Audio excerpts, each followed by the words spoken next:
మత్స్య సంపద వేరే చోట్లకి వెళ్తున్నాం వీటన్నిటి గురించి మాట్లాడితే అలాగే మన కొల్లు రవీంద్ర గారితో మాట్లాడాం. ఆయన ఆధ్వర్యంలో నిన్న ఫిషరీస్ వాళ్ళు మీటింగ్ చేశారు మంత్రివర్యులతోటి. అలాగే రాజోల్ ఎమ్మెల్యే శ్రీ వరప్రసాద్ గారిని కూడా ప్రత్యేకంగా అంతర్వేది మత్స్యకార సమావేశాలతో ఏర్పాటు చేశారు. సోదర భావంతో అక్కడ ఫిష్ ల్యాండింగ్ కి అక్కడ మత్స్యకారులందరూ మనకు అంగీకరించారు. ఆ మాట కూడా మనం ముఖ్యంగా ఉప్పాడ మత్స్యకారులకి ఖచ్చితంగా మేము అందిస్తాం. కానీ వాళ్ళ రిక్వెస్ట్ ఏమడుగుతున్నారంటే ఆ రింగ్ వలలు వేయొద్దు, మాకు పిల్లలు దొరికేస్తారని అంటా ఉన్నారు. దాని మీద కొంత తర్జన భర్జన ఉంది, అది కూడా మీకు తెలియజేస్తాం. అది కూడా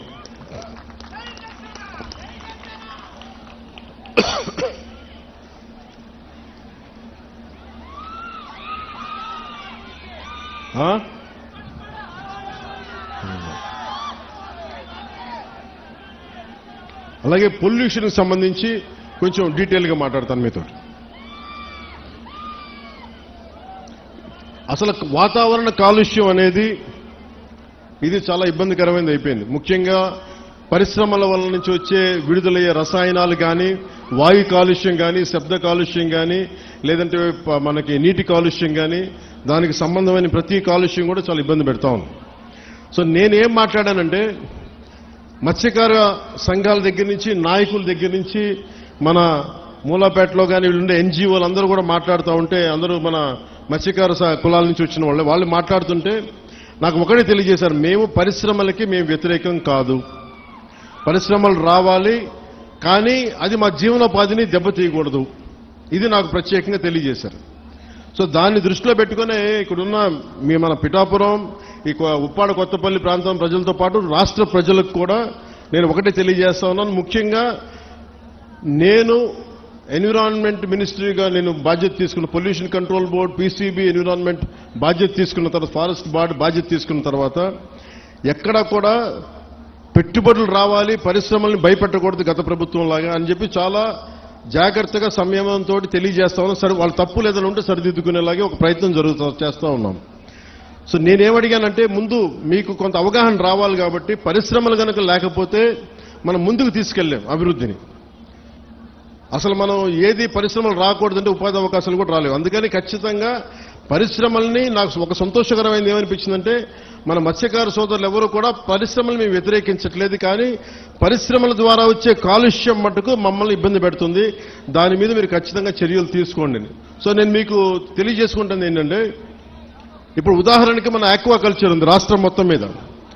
అది మనకి గోదావరి జిల్లాల్లో కానీ, కృష్ణా కానీ, నెల్లూరు, మిగతా జిల్లాలు ఎక్కడున్నా కానీ దాదాపు ప్రతి సంవత్సరం 1,30,000 కోట్ల రూపాయలు ఆదాయం మనకి వస్తూ ఉంది.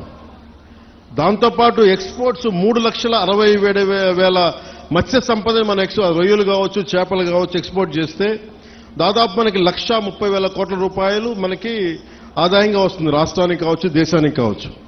అలాగే ఎంప్లాయ్మెంట్, ఉపాధి దాదాపు డైరెక్ట్ గా 3,72,000 మందికి ఉపాధి లభిస్తూ ఉంది. 15 లక్షల మందికి ఇండైరెక్ట్ గా ఎంప్లాయ్మెంట్ లభిస్తుంది వీటి వల్ల. కానీ ఇంత డబ్బు ఉంది, ఇంత ఎంప్లాయ్మెంట్ ఉంది ఆక్వా రంగం వల్ల. కానీ దారుణం కూడా ఏముందంటే, మనం మీకు అనుబంధమైన సమస్య కాబట్టి చెప్తా ఉన్నాం. ఒకవైపు అభివృద్ధి ఎలా కనిపిస్తుందో, ఇంకోవైపు గోదావరి జిల్లాలో ఎక్కడైతే ఆక్వా ఉందో అక్కడ మొత్తం తాగునీటి అన్ని అక్కడ కలుషితం అయిపోయినాయి. వాటర్ బాటిలే తాగాలి, ఒక ప్లాస్టిక్ బాటిల్లో ఒక మినరల్ వాటర్ కొనుక్కొనే తాగాలి. డబ్బులకు డబ్బులు కనిపిస్తున్నాయి, ఉపాధికి ఉపాధి అవకాశం కనిపిస్తున్నప్పటికీ కాలుష్యం వల్ల గ్రౌండ్ వాటర్ పొల్యూట్ అయిపోయింది. సో ఇది ఒక తప్పనిసరి తద్దినలా అయిపోయింది. అభివృద్ధి కావాలంటే ఎంతో కొంత పొల్యూషను, కానీ మిగతా ప్రాంతాలు వేరు, మనకి కొత్తపల్లి ఉప్పాడ ప్రాంతం వేరు. మీ కష్టాల్లో నేను ఒక సాటి మత్స్యకారుడిగా ఉంటే ఇదే నా జీవనోపాధి ఎలా ఉంటుందో అది నేను మనస్ఫూర్తిగా అర్థం చేసుకొని నేను వారికి ఒకటే తెలియజేశాను. ఒకటి, ఈ నక్కపల్లి SEZ కానీ, ఇప్పుడు వచ్చిన అరబిందో కానీ, దివీస్ కానీ, అటు డెక్కన్, ఇవన్నీ కూడా ఇది మన ప్రభుత్వం వచ్చినప్పుడు వచ్చినవి కావు. ఇవి 2005లో ప్రారంభించిన పరిశ్రమలు. ఇవన్నీ 2005 నుంచి నక్కపల్లి SEZ కావచ్చు, ఇవన్నీ కూడా వైఎస్ రాజశేఖర రెడ్డి గారు ప్రారంభించిన ఇవన్నీ, ఈ కాన్సెప్ట్ ఇవన్నీ. ఇది జనసేన కానీ మిగతా మన పార్టీలు ఎవరు కూడా చేసింది కాదు. ఇది వైఎస్ రాజశేఖర రెడ్డి గారు ప్రతిపాదించింది, ఆయన SEZని తీసుకొచ్చింది. కానీ ఇక్కడ సమస్య ఏమొచ్చిందంటే వ్యర్థాలని శుద్ధి చేయకుండా సముద్రంలో కలిపేస్తున్నారు. తద్వారా ఏం జరుగుతుందంటే మన మత్స్య సంపద దెబ్బతింటా ఉందని. ఇదే కదా. దీనికి నేను ఒక మత్స్యకారుడిగా నా జీవనోపాధి అయితే నేను మీలాగా ఎలా ఆలోచిస్తాను, నేను కూడా అట్లాగే ఆలోచించాను. అంతేగాని నేను ఒక డిప్యూటీ సీఎంగా ఆలోచించలా, ఒక ఎమ్మెల్యేగా ఆలోచించలా, ఒక సాటి మత్స్యకారుడిగా ఎలా ఆలోచించాలో అట్లాగా ఆలోచించి మాట్లాడాను. ఒక క్లియర్ కట్ ఇన్స్ట్రక్షన్ మన మత్స్యకారుల దగ్గర నుంచి వచ్చింది. మేము ఎప్పుడూ కూడా పరిశ్రమలకి వ్యతిరేకం కాదు, కానీ వ్యర్థాలని కాలుష్యాలని ఎంత శుద్ధి చేసి పంపుతారన్నదే మా ప్రశ్న. ఇది రెండోది.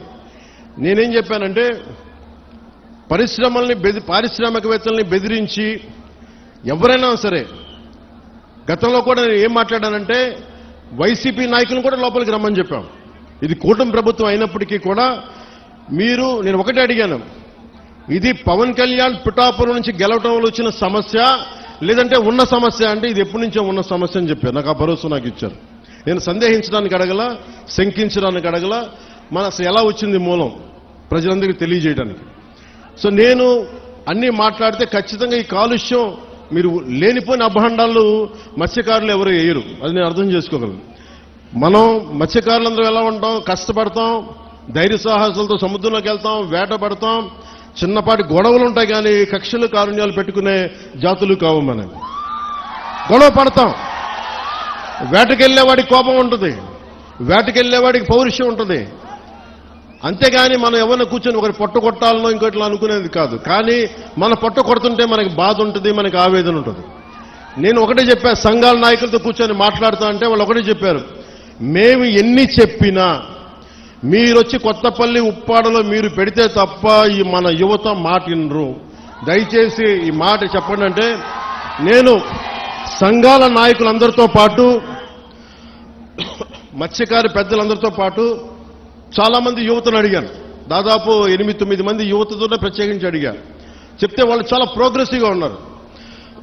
వాళ్ళు అడిగింది ఏంటంటే, ఒకటి, ఈ వ్యర్థాలని ఎలా శుద్ధి చేస్తారు, శుద్ధి చేస్తే మేము పొల్యూషన్ కంట్రోల్ బోర్డుని మేము ఎలా నమ్మాలి, వాళ్ళేమో చేయట్లేదు అన్నారంటే దానికి నేనేం చెప్పానంటే కలెక్టర్ గారు షణ్మోహన్ గారితో మాట్లాడి నాకు సమయం ఎంత ఇస్తారు ఇవన్నీ చేయడానికి అంటే నేను 3 దఫాలుగా పెట్టుకున్నాను. ఈ 3 రోజుల తర్వాత మళ్ళీ నేను ఒక పడవ తీసుకొని మీరు ఎక్కడైతే వ్యర్థాలు వస్తున్నాయో, ఎక్కడైతే మన మత్స్య సంపద నాశనం అయిపోతుందని మీరు చెప్తున్నారో వాటిలో ఒకసారి నేను వెళ్ళి చూస్తాను. ఎందుకంటే ఒక మత్స్యకారుడిలాగా వెళ్ళాలి అంటే నేను కూర్చోబెట్టి 4 గోడల మధ్య ఉంటే ఇది నాకు మీరు అది అర్థం అవడం కంటే కూడా పేపర్లు తీసుకుని ఆ రిపోర్ట్ చదవడం కంటే కూడా మీరు లోపలికి వెళ్ళి వేటలో వెళ్తే ఎలా ఉంటుందో అలాంటి పరిస్థితుల్లో మీరు ఏమి అనుభవిస్తున్నారో అది చూడడానికి నేను కూడా పడవ తీసుకుని ఒక 2-3 రోజులు తర్వాత ఇక్కడే మన కాకినాడ పోర్టు నుంచే మొత్తం వెళ్ళి ఈ కోస్టల్ లైన్లో ఎక్కడైతే పొల్యూషన్ ఉందనేది మన మత్స్యకారు యువత కానీ నాయకులు కానీ వాళ్ళు చూపించిన ప్రదేశాల మేరకు నేను వెళ్ళి దాని నుంచి నేను స్వయంగా నేను పరిశీలిస్తాను. 1.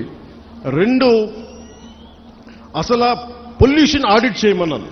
అది దివీస్ కావచ్చు, అరబిందో కావచ్చు, డెక్కన్ కావచ్చు, చిన్న చితక పరిశ్రమలు ఏమున్నాయో. అలాగే నిమ్మకాయల చినరాజప్ప గారు కూడా మాట్లాడుతా పెద్దాపురం నుంచి ఆయన కూడా ఏమన్నారంటే, సార్ ఇక్కడ ఇది ఒక్క సమస్య కాదు, దాదాపు 27,000 మంది ప్రత్యేకించి ఒక పరిశ్రమ ఉంది పెద్దాపురంలో, అది కూడా కాలుష్యం కాలువల్లో వదిలేస్తున్నారు. ఆ కాలువలు మనం ఉప్పాడ దాకా వచ్చేస్తున్నాయి, కాకినాడ దాకా వచ్చేస్తున్నాయి, మొత్తం పంట పొలాల్లోకి వెళ్ళిపోతుంది ఆ కాలువ, ఆ నీళ్లు. దానివల్ల అదే భూమిలోకి ఇంకిపోయి అదే మనం ధాన్యం కూడా తింటా ఉన్నాం, దానివల్ల ఒళ్ళు కూడా పారైపోతుంది, క్యాన్సరస్ అవుతుంది అనేది. సో నేను పెట్టుకుంది ఏంటంటే మనకి చాలా ఈ అభివృద్ధితో పాటు మనకు కావాల్సింది ఖచ్చితంగా పర్యావరణ పరిరక్షణ కావాల్సిందే మనకి. దాంట్లో నేను ఎక్కడ కాంప్రమైజ్ అవ్వట్లేదు, దాన్ని ఎక్కడా కూడా నేను మిమ్మల్ని వంచాలని కూడా నేను ప్రయత్నం చేయట్లా. నాకు మీకు కుదరినప్పుడు నేను రాజకీయాలు వదిలేసి వెళ్ళిపోతాను తప్ప నేను మీ న్యాయం చేయలేనప్పుడు నేను కూర్చోబెట్టి నాకు నిజంగా మీ గుండెల్లో పెట్టుకున్న అభిమానం కంటే కూడా నేను పదవులుగా నేను చూడను. కాకపోతే ఈ పదవి ఉన్నది చాలా మందితో కూర్చొని సామరస్యపూర్వకంగా ఎలా పరిష్కారం చేయాలి అన్నదే నా తపన.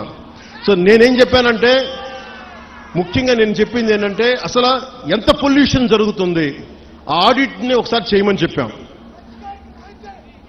ఆడిట్ చేద్దాం, అసలు ఎంత కాలుష్యం ఉందనేది చెప్తే అందరూ అడిగారు. జగన్మోహన్ గారు మొత్తం సంఘాల నాయకులందరితో మాట్లాడి, అక్కడ ఉన్న యువతతో కూడా మాట్లాడి, ఈరోజు దాదాపు 100 మంది పైగా వచ్చారు. వాళ్ళందరితో మాట్లాడి మీ ప్రతినిధులుగా మేము అడిగింది ఏంటంటే, జగన్మోహన్ గారు, కలెక్టర్ గారు, కనీసం మాకు 100 days టైం ఉంటే దీని మీద యాక్షన్ ప్లాన్ చేద్దామని ఒకసారి, అంటే ఎలా చేద్దాం దీనికి సంబంధించి.